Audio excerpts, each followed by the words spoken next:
Hello everyone, my name is Josh Brungardt and I'm here tonight to tell you about the Bickle Schmidt Sports Complex, the facility, the new facility here in Hays, Kansas.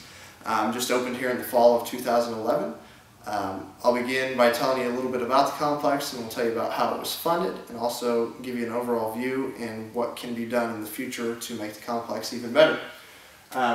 We'll begin with the ownership of the complex. The complex is owned by the city of Hays. It is operated by the Hays Recreation Commission as well as the City of Hays. And the location of the complex is at the Highway 183 bypass along that and Highway 40. Easy to get to and easy to access from there. Just northwest of Fort Hays State University and just northwest of Gross Memorial Coliseum. The purpose of the facility is to host youth softball, baseball, soccer, and football tournaments, as well as host adult softball tournaments, and also be the home of adult and youth rec leagues as well throughout the spring, summer, and fall as well. Advantages of the location: it is easy to access along Highway 183 and Highway 40, as I already said. Quiet area away from the urban areas. It's kind of in a rural area. Very nice area for the complex to be in my opinion. It's also close to Fort Hays State University, and my fourth advantage, and that kind of goes along with being close to Fort Hays, is that it could lead to more economic development out in that area, being close to Fort Hays. Disadvantages: currently, with it being one of the newest things out on the west side of town, there's no other surrounding businesses. Besides Fort Hays State, you'd have to go into town to get it to any hotels or restaurants, stuff like that people are going to want to use during the tournaments. They have to go in and around town to get to those facilities. And it's not as close to other City of Hays facilities. There are several facilities, soccer, baseball, football facilities throughout town. So it's not as close to those facilities. So people have to drive a little farther to get to their events, to where they might have had to only drive 2 or 3 minutes, and they have to drive 10 or 12. It's also on the opposite side of town as the Hays Recreation Commission office. The rec office is on the east side of town on Canterbury Drive, where they have to be clear on the west side of town with the new sports complex.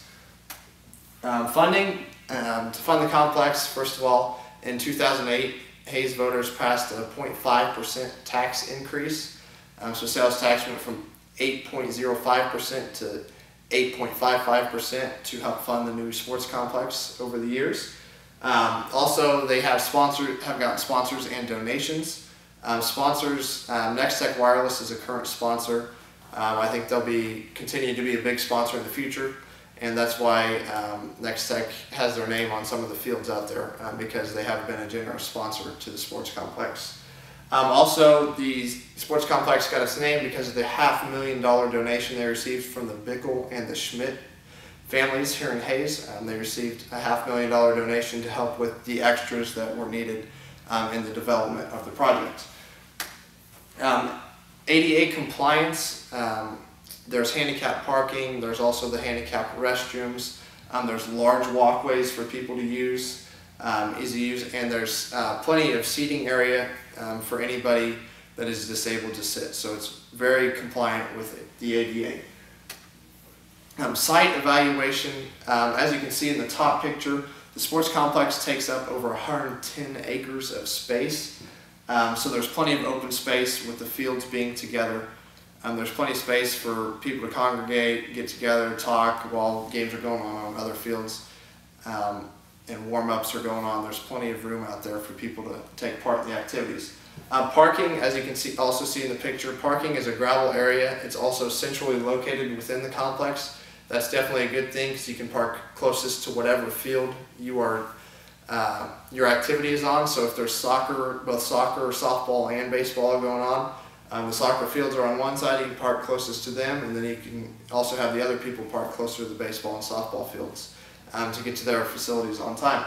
Landscaping: not a whole lot done there. The only areas that are landscaped out there are near the concession stands. There's some mulch and stuff by some of the smaller trees they're trying to develop. That's the only landscaping that's out at the Bickle Schmidt Sports Complex.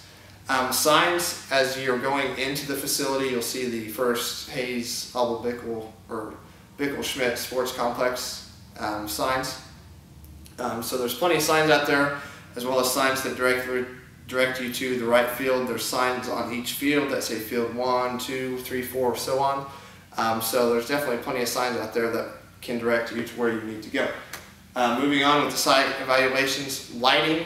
Lighting is not an issue with the baseball and softball fields, has lights on all 8 fields, so you can take part in activities throughout the night, day and night at the sports complex. The football, soccer fields do not have lights yet, but maybe that's something they might look into in the future. Walkways, as you can see in the picture here, there's plenty of space in the walkways for people to walk. Accessibility, we already talked about that, very easy to get to in and out of. Safety features, there's the speed limit signs going in and out, the no parking signs, as well as signs for foul balls, for people to watch out for foul balls, the extra space between fields to allow a little more foul ball safety during the baseball tournaments. So those all go towards your safety features. Picnic tables, there's some picnic tables near the concession stand areas. So that provides people the opportunity to sit down during the tournaments. There could be a few more. Some people during the tournaments have had to sit down on the concrete to take a break, but that's something I think that will be looked at in the future as well. Trash disposal, there's easy access to trash cans so people can take care of the trash themselves, not make a mess of the new complex.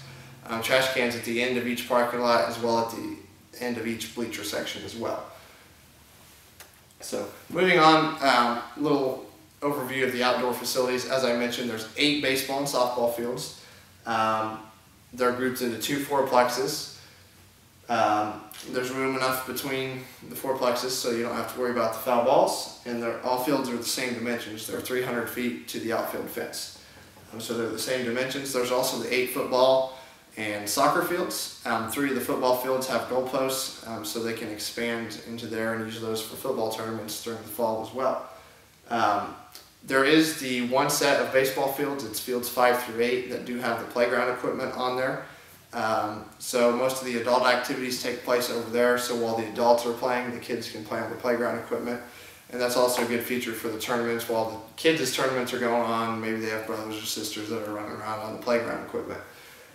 Seating, generally they move seats as needed.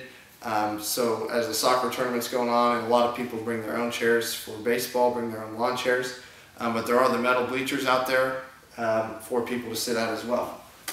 The indoor facilities, not a whole lot, but there's the restrooms, concessions, and the umpire rooms are all inside. Aside from the umpire rooms being a little small, that's about the only negative there. So. Maintenance, as far as maintenance goes on the fields, taken care of by the City of Hayes and the Hayes Rec.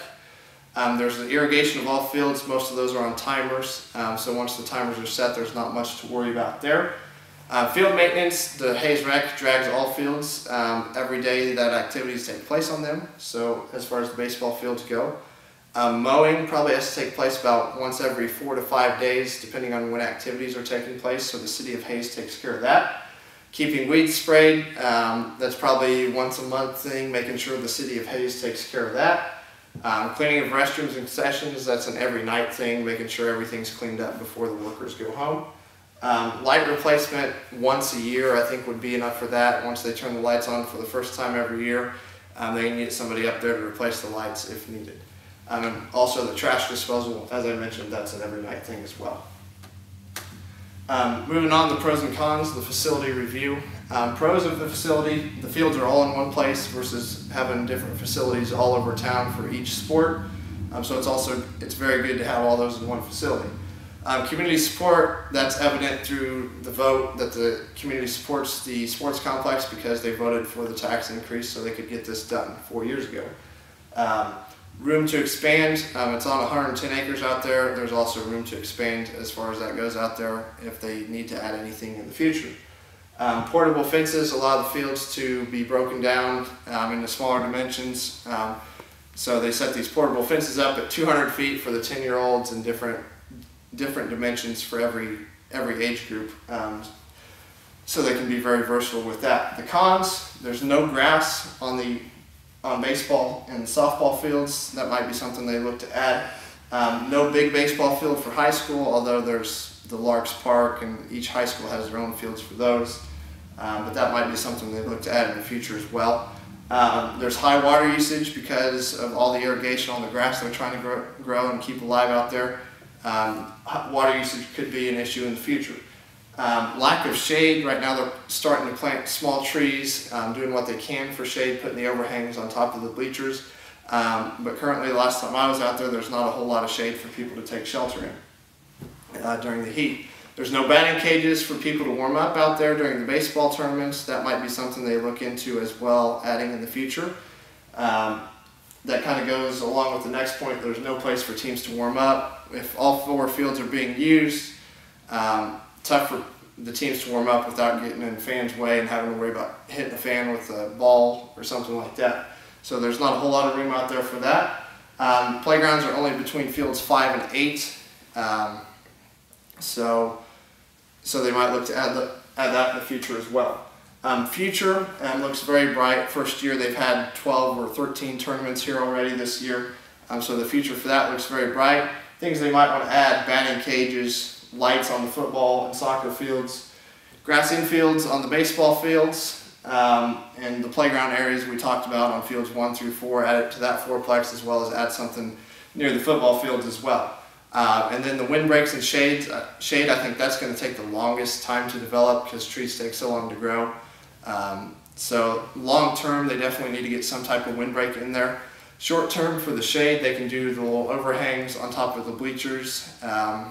For people to cool off during the summer, I've seen them use misters and that kind of stuff to keep people cool during the summer. So going to be very good for the community of Hays. Very great complex, top of the line, very comparable to other complexes that have been built here. And I look forward to see what the future will hold with the Bickle Schmidt Sports Complex.